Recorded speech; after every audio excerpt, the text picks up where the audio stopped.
project, parang ongoing na siya.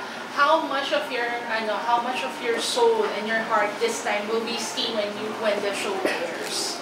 Meaning, in other words, mas deeper pa ba, mas challenging pa ba? Oo naman po.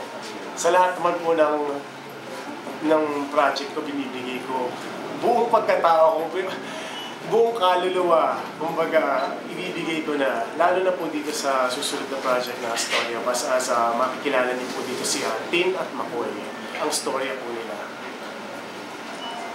Kuya Ted, may question? Question pala. So, for this one, you mentioned na papunta kayo ng US for the yes po, teleserye. pupunta kami sa New York. Okay.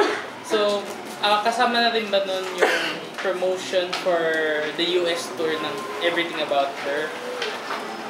Ano na yun? Sana po makasama ako sa tour. Gusto ko rin po maikot eh. Gusto ko rin makita ang mga reactions sa mga kababayan natin sa iba't ibang bansa. Pero sana makasama po ako. Tsaka question pala regarding about sa very heavy scenes niya sa Everything About Her. Alam ko, may ibang artista, matapos ang mga eksenang yon, kailangan nilang i-release yon in any other way. Parang high sila, iyak sila, ganon.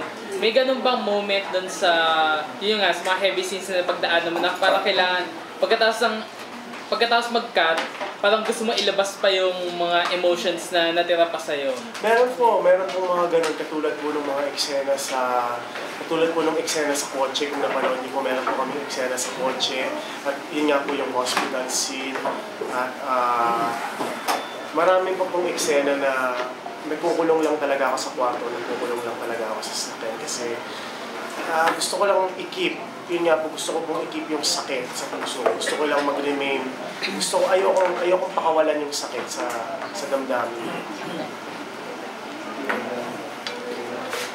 Ted. Hindi ko nakatin nung premiere, no? Pero nandun si Kim, di ba? Nandun po ako sa premiere. Hindi, si Kim. Nandun siya? Nandun siya, di ba?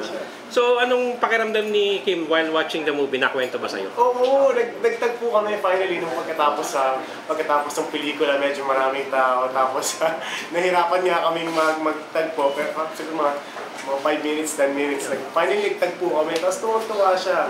Along with my mom, my lola. Sige, umiiyak siya. Sabi niya, grabe siya sa... Kasi tagal ko na pong gustong magkaroon po ng project na ganito. Tagal ko na pong gustong magkaroon ng material na ganito. At alam niya po yung nangyayari alam niya yung mga pinagdadaanan ko, sinasabi ko po sa kanya. Tuwang-tuwa siya para sa akin. Tuwang-tuwa siya at mangiyak-ngiyak na siya. Sabi ko, wag dito. Tapos nanay ko sobrang masaya din pati na wala. So doon sa hospital scene, di ba, yung parang sinasabi mo yung about forgiveness and finally yung sudden change of feeling, no? So in real life, ganun ba kahirap magpatawad? Oo, mahirap. Ako mag-a-admit ako, mahirap magpatawad. Mahirap magpatawad, lalo na kung puro tingnik ang puso ng isang tao.